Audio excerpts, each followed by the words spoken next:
Hello everybody, I hope you're well.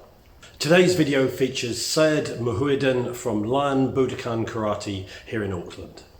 This is the last part of his session he did at our recent summer camp, where he outlines how important he feels that Kata training is. And he also goes into some detail as to why we should train Kata and the benefits of it. Now my apologies, the audio on this video is a little bit low, so you might need to crank the volume a bit, but I hope it's still useful for some of you. As always, thank you for watching. Consider smacking that like button, it does support the channel, and have fun.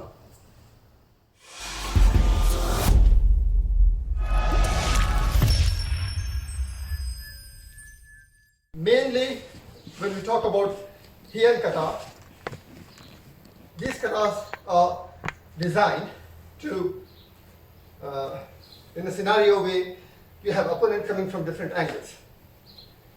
We do have other katas called teki shodan, teki nidan, teki sandan.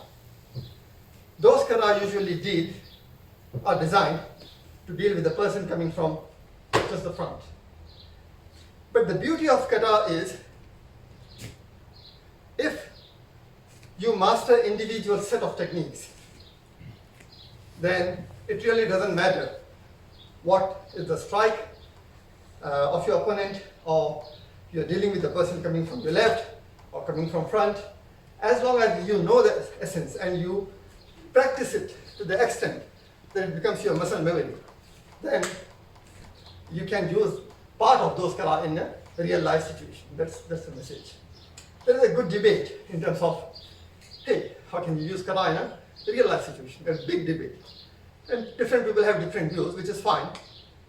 So my opinion is that, yep, if you know your kata to an extent that you can execute it without thinking, as long as it becomes your nature, it becomes your habit, then yeah, it can help you. Otherwise, if you are at a stage that you are learning, oh, I do this, what next? So obviously that's a too primitive stage and not very effective. I'll do the same kata. It's not coming. I will demonstrate, try to pick the main major movements and explain you the meaning of this. Okay. You face me.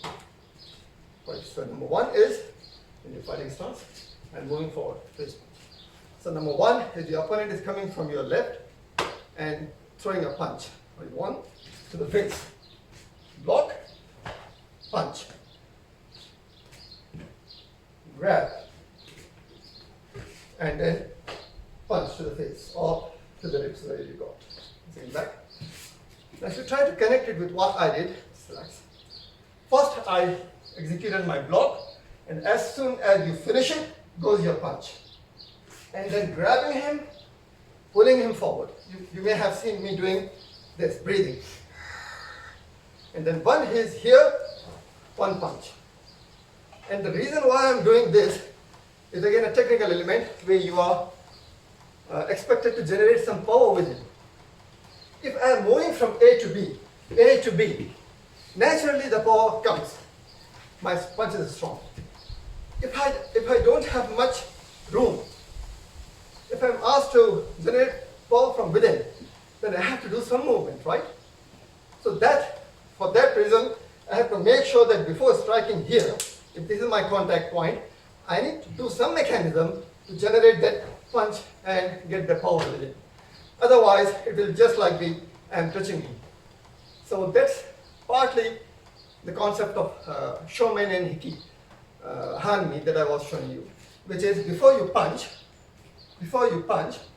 your hips are not facing your opponent. That's your opponent. So you're here. While you're punching, you're rotating your hips. So it's a lot of hip work when it comes to karate strikes. Once again, so going forward, punch. 1, 2, 3, and 4. That's one full set technique. And here, and left punch this side. Moving forward, left punch.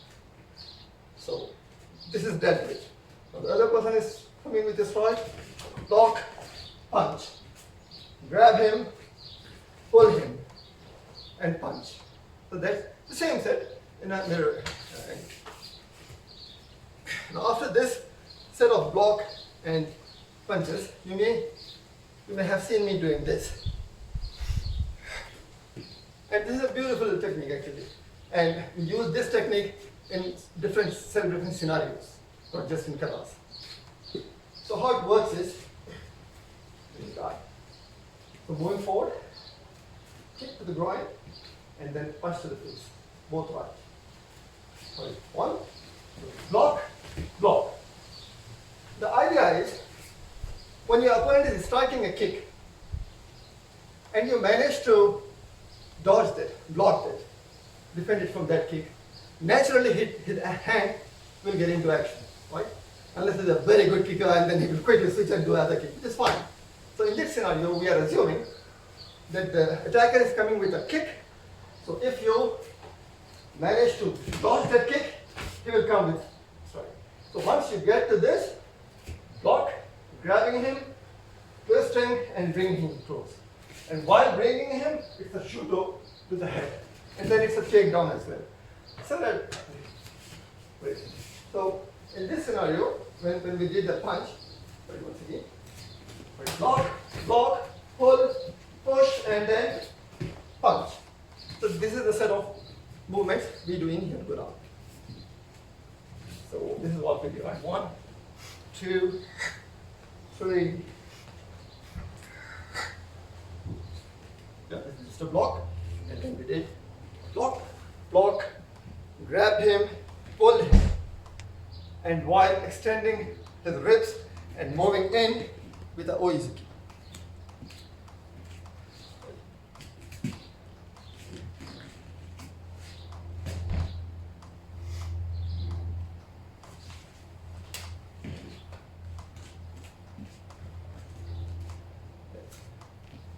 One more technique I will show you the meaning of. Sorry. Yeah, we will stick to punch, just a punch.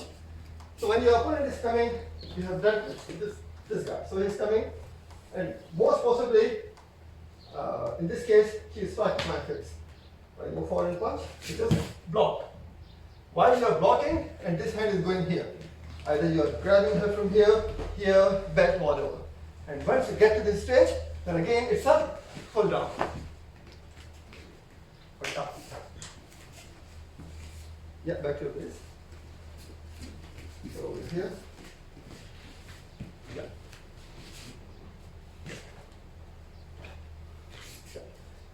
So if we break this kata into different blocks and punches, it's a whole science. SCIENC. And if you keep practicing again and again, it gives you a very good framework of karate and the traditional side of it mainly.